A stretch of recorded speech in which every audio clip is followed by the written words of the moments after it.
So I'm thinking of taking the kayak out. But before I do, I'm going to walk back out to that peninsula that I found on the other side of the lake and just see how the wind is. As if it's anything like it was yesterday, where the way it was whipping out over the pond, I should say. I'm not sure if I really want to be out there on the kayak. Not right now. Well, I'm going to take a little walk.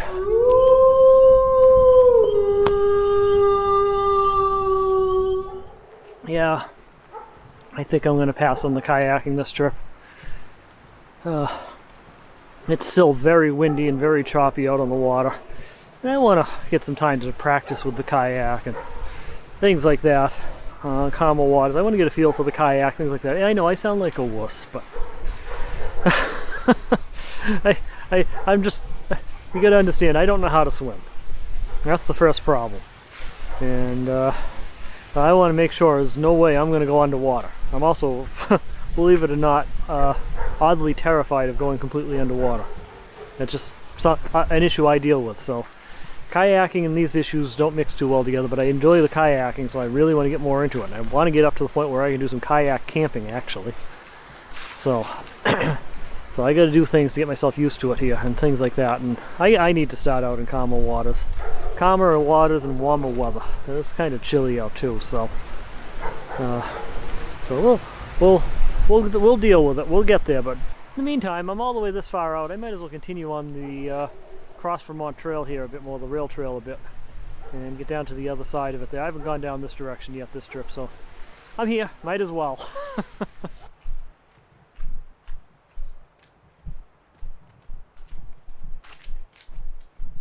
This is the second one of these stones I found on this trail here. Again, there's no writing on it. At least the other one that I found yesterday, that had some sort of writing on it.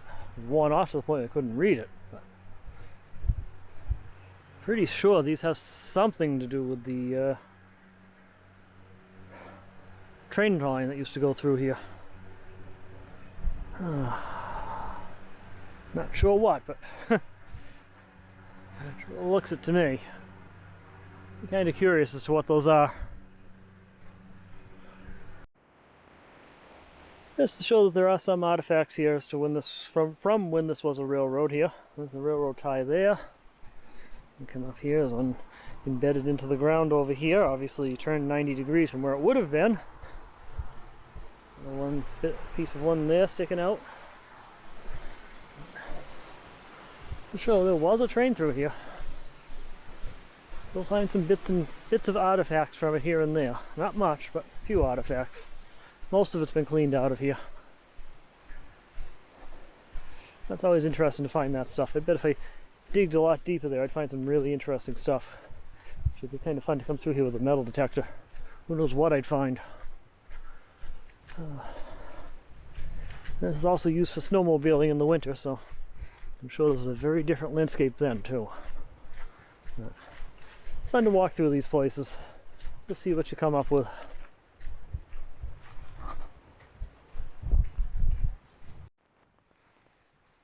Yes, this is where the rail trail gets interesting. Originally the train would have just come straight out here and across that way, but ended up coming on this little road here, and it's cut off by 302 here. So, and Wilson Drive here, and a short distance. I actually remember this from last time. Now if you're on the Cross Vermont Trail, you'd stay on 302 from here. That's what you want to do, is the Cross Vermont Trail. But the train track would have gone across here instead.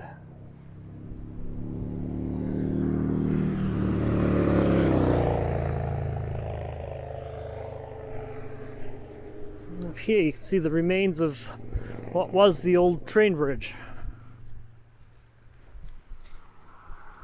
and where it would have crossed over. This is kind of an interesting little area here. The train would have gone across that way.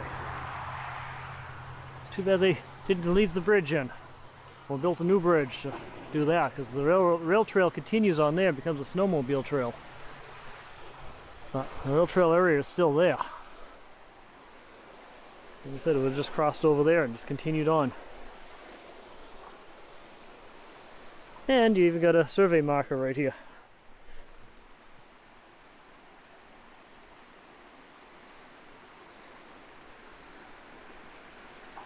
Hey, 1,335 feet if I'm reading this correctly. Elevation above mean sea level. Feet. If I'm reading that right. Looks like it says we're 1,335 feet. Interesting place for a survey marker. Yeah, a little bit of railroad history. I always enjoy finding these artifacts. I would love to get over to the other side, but there's really no way of getting there without a long walk and probably some time on some private property to get there, which is too bad. Alright, guess it's time to start heading back again. See a nice little solar panel array over there. Alright, back we go. But that rock wasn't here when the railroad was coming through here though. Yeah, you can't even tell on this side where it was, but it looks like it would have gone down that way. Yeah, it's on the right angle and everything, yep.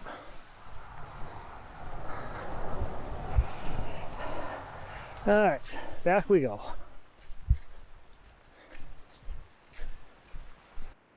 This bridge right here looks like it's seen better days. There is there looks like the remains of an old trail going up there, but yeah, I don't think I'd cross that bridge. Not at all. Speed limit 15 on a rail trail. Interesting.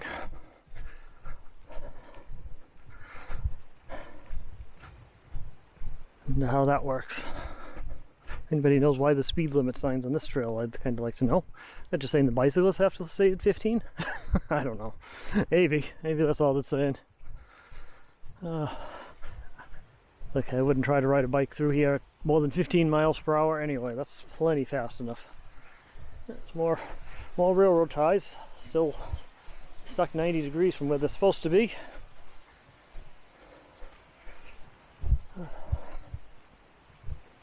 Not a whole lot of artifacts I'm spotting, but that bridge is neat, and those stone pillars have to be part of the rail trail, or the railroad line. I can't think of any other reason why they're up there. Maybe they're mile markers, I don't know. I have absolutely no idea. Well, that's still seeing a few snowmobiles come over it.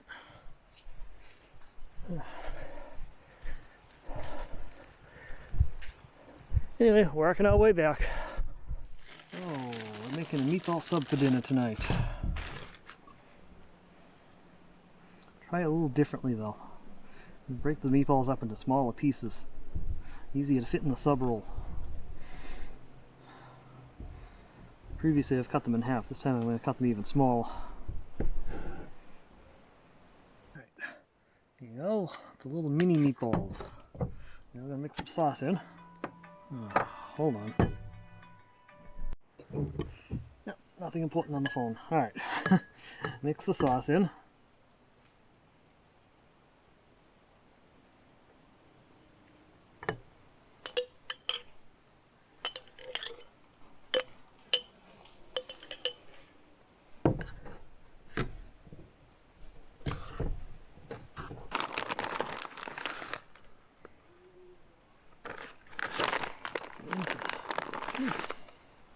There we go. Probably enough.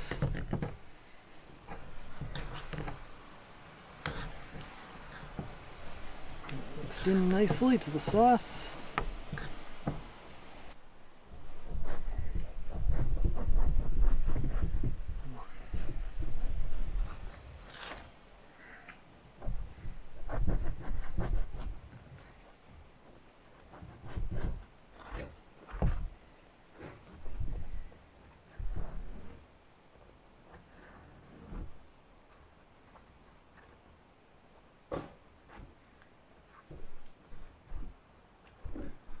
There we go.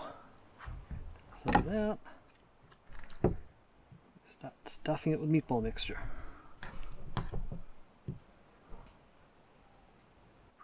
Certainly a fat and full sub. Now we gotta try to figure out how to squeeze the cheese in.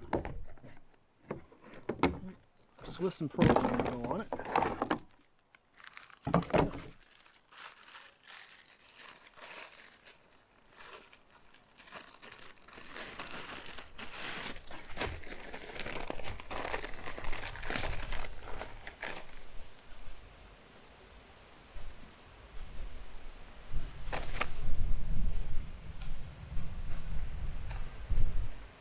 How am I gonna do this? Let's see. Oh, what a mess. Oh, this is gonna be a mess. Now, that aside, I need some tin foil.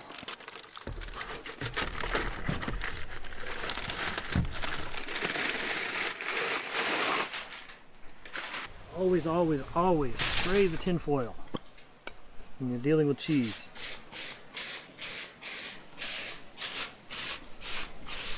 This will keep the cheese from sticking. Doesn't keep the tin foil from blowing away, however. Nor does it keep the oil from running out before you're ready. Oh, this wind. That'll love it.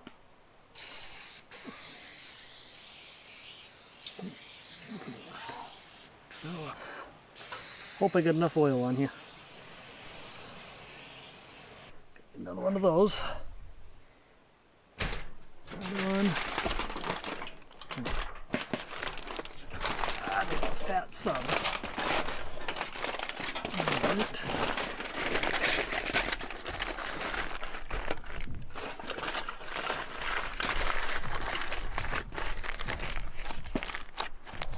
There we go.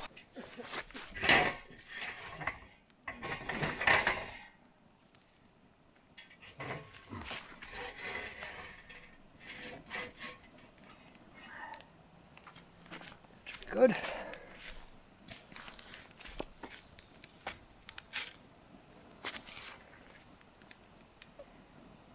There we go. On the fire. It'll stay there for probably about 15-20 minutes, and you got to flip it often so one side, so you don't get one side burnt. There's the finished sub. Did get a little burnt on this side and kind of stuck to the tin foil a little bit, but otherwise not bad. I'm gonna cut it in half. It's gonna be a messy sub, I can tell you right now. Nice and crispy though. Oop, just broke it. Guess I'm eating it with a fork and a knife. Oh well. That's okay. Let's see how it is though. Stringy.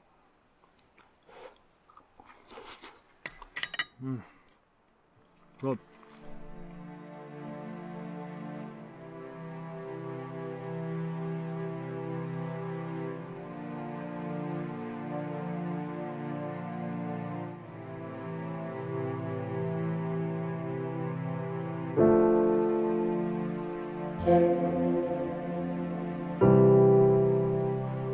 Thank you.